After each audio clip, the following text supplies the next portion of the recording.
नमस्कार शेतकरी मित्रांनो, मी ओंकार सावंत ॲग्रोसोन फार्मर या यूट्यूब चॅनेलमध्ये आपल्या सगळ्यांचं स्वागत. आजचा विषय आहे तो म्हणजे एकात्मिक कीड व्यवस्थापन. आता एकात्मिक कीड व्यवस्थापन म्हणजे नक्की काय? तर एकापेक्षा जास्त पद्धती आपण त्या ठिकाणी जर अवलंबून जर कीड व्यवस्थापन केलं तर त्या ठिकाणी ते फायदेशीर असतं किंवा त्या ठिकाणी रासायनिक खताचा पूर्णपणे रासायनिक जे आपण औषधं फवारतो त्याची फवारणी त्या ठिकाणी कमी होऊ शकते.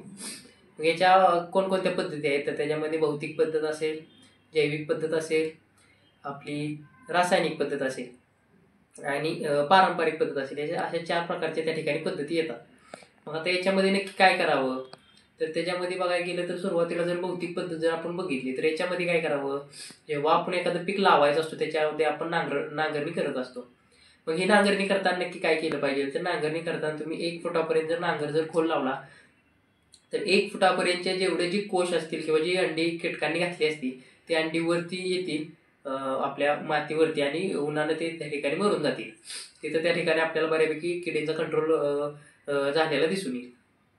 मग अजून काय केलं पाहिजे? तर नांगरट करताना त्या ठिकाणी सकाळी एक 12-1 वाजेपर्यंत आणि संध्याकाळी 4 नंतरनं चालू जरी केली तरी संध्याकाळी 1 दिवस मावळेपर्यंत जरी नांगरणी केली, जे आपला उन्हाचा जो मेन पिरियड असतो 2 ते त्या ठिकाणी 12 ते 2 वाजेपर्यंत तिथपर्यंत जर थांबलो आपण, तर त्या ठिकाणी सकाळचं बघायला गेलं तर सकाळ आणि संध्याकाळच्या वेळेस जर ट्रॅक्टर आपला पुढे चालू असेल तर मागं कावळे असतील किंवा बगळे यांसारखे कीटक त्या ठिकाणी ते कीटक वेचून खाण्याचं काम करत असतात. त्या ठिकाणी आपल्याला कंट्रोल त्या ठिकाणी त्या किडीचं मिळत असतं.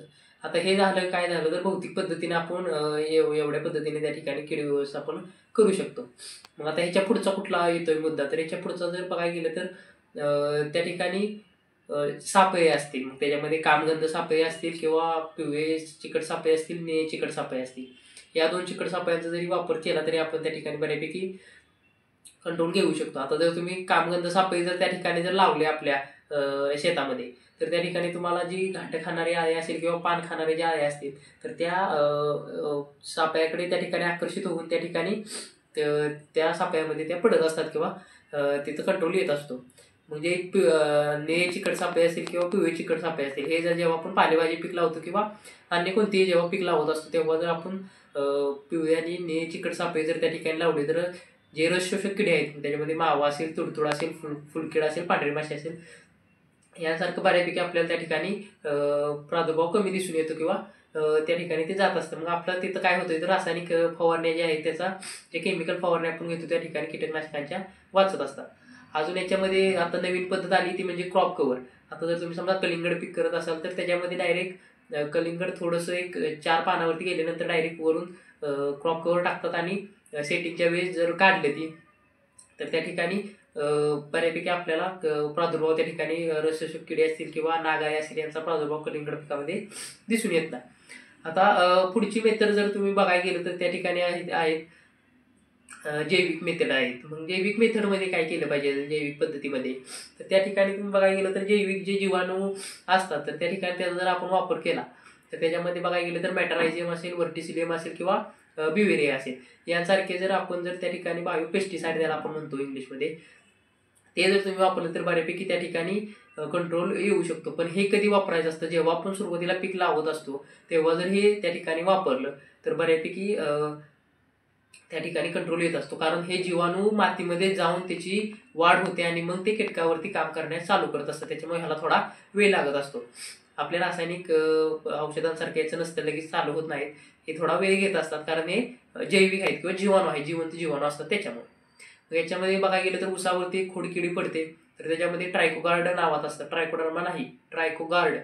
हे जर त्या ठिकाणी वापरलं तरी बऱ्यापैकी ऊसामध्ये त्या ठिकाणी प्रादुर्भाव कमी येतो.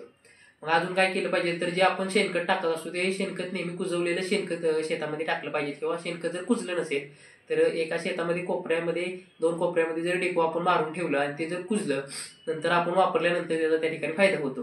पण जर न कुजता जर तुम्ही त्या ठिकाणी वापरलं तर त्या ठिकाणी हुमणीचा प्रादुर्भाव आपल्याला दिसून येतो किंवा मग समजा ऊस लागण असेल किंवा मग ती बेटं पडणे किंवा मग जेव्हा सप्टेंबरचा पाऊस येतो किंवा ऑगस्ट महिना येतो त्याच्यामध्ये मग अडसाली ऊस उमळून पडणे मुडक्यापासून असं त्या ठिकाणी प्रमाण येतं. त्याच्यामुळे शक्यतो शेणखत कुजलेलं टाकावं. त्याच्यानंतर पुढचा मुद्दा कोणता येतो तर पुढचा मुद्दा बघायला गेलं तर रासायनिक. मग आता हे तर तुम्हाला माहितीच आहे.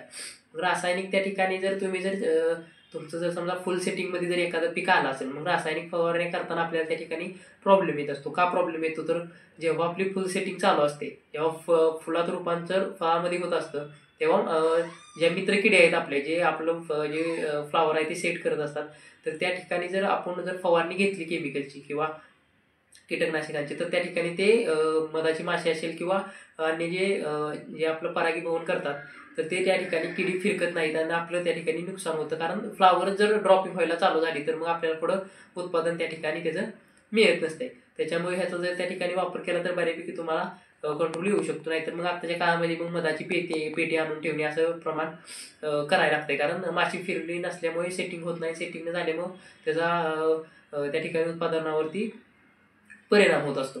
मग अशा जर ह्या सगळ्या जर तुम्ही गोष्टी जर वापरल्या सुरुवातीपासून जर, तर त्या ठिकाणी मग भौतिक पद्धती असतील किंवा पारंपरिक पद्धत असेल, जैविक पद्धत असेल आणि शेवटी आपली रासायनिक पद्धत, या सगळ्यांच्या नंतरने एक फवारणीतून जरी आपण दिली तर त्या ठिकाणी होऊ शकते. आता पुढचे एक कीडमध्येच त्याला आपण धरतो, तर ते म्हणजे निमॅटोड सारखं असेल. तर निमॅटोडवरती आपण हा व्हिडिओ बघितला. निमॅटोड काय येतो, आल्यास काय करावं, तर हा व्हिडिओ तुम्ही जाऊन बघा किंवा तुम्हाला आय बटनावरती दिसून मिळेल, बघायला भेटेल त्या ठिकाणी तुम्हाला. मग निमॅटोड जरी असेल तर निमॅटोड त्या ठिकाणी, निमॅटोडच्या ज्या गाठी आहे, सूत्रकोमी आपण त्याला म्हणतो, तर तो उन्हामध्ये जरी नांगरीच्या वेळी जर नांगरताना आला तरी त्या ठिकाणी तो मरत असतो. त्यामुळे त्याचाही त्या ठिकाणी प्रादुर्भाव कमी होत असतो. आता पुढचं एक महत्त्वाचं आहे त्याच्यामध्ये पिकांची फेरपालट करणं अत्यंत महत्त्वाचं आहे.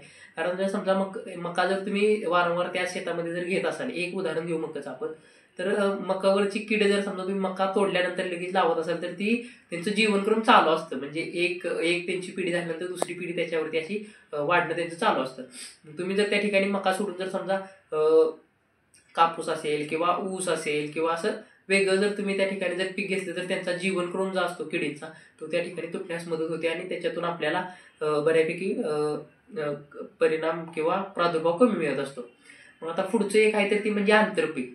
आता आंतरपीक समजा जर तुम्ही कापूस जर घेत असाल तर कापसामध्ये काय केलं पाहिजे? मका असेल, चवळी असेल, मूग असेल किंवा झेंडूसारखी जर पिकं घेतली तर त्या ठिकाणी ज्या मित्रकिडी आहेत त्यांचं प्रमाणही वाढत असतं आणि ज्या मुख्य ज्या किडी असतात त्या आपल्या झाडावरती किंवा आपल्या जे फ्लावर असेल किंवा फळ खाणारे आळे असतील किंवा फळाला बोर पाडणारे आळे असतील, पान खाणारे आळे असतील, मावा, तुडतुडे यांचं प्रमाण त्या ठिकाणी कमी होत असतं. कारण एकापेक्षा दोन जर तुम्ही त्या ठिकाणी पिकं घेताय, कारण आंतरपीक आपण घेतोय, मग ह्या पिकावरून त्या पिकावर असं त्यांना त्या ठिकाणी वावरण्यास मिळत असतं आणि जे आपलं मुख्य पीक आहे ते त्या ठिकाणी चांगलं येत असतं किंवा उत्पादन त्या ठिकाणी चांगलं मिळत असतं.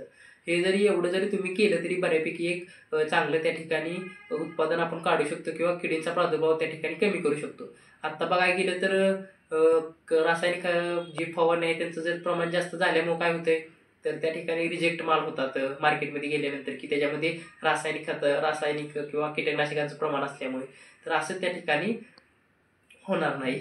तर हा जर तुम्हाला व्हिडिओ कसा वाटला ते कमेंट सेक्शनमध्ये सांगा. व्हिडिओला लाईक करा, चॅनलला आपल्या सबस्क्राईब करा. तुम्ही जर इंस्टाग्राम वापरत असाल तर ॲग्रोझोन फार्मर या इंस्टाग्राम पेजला जाऊन तुम्ही फॉलो करा.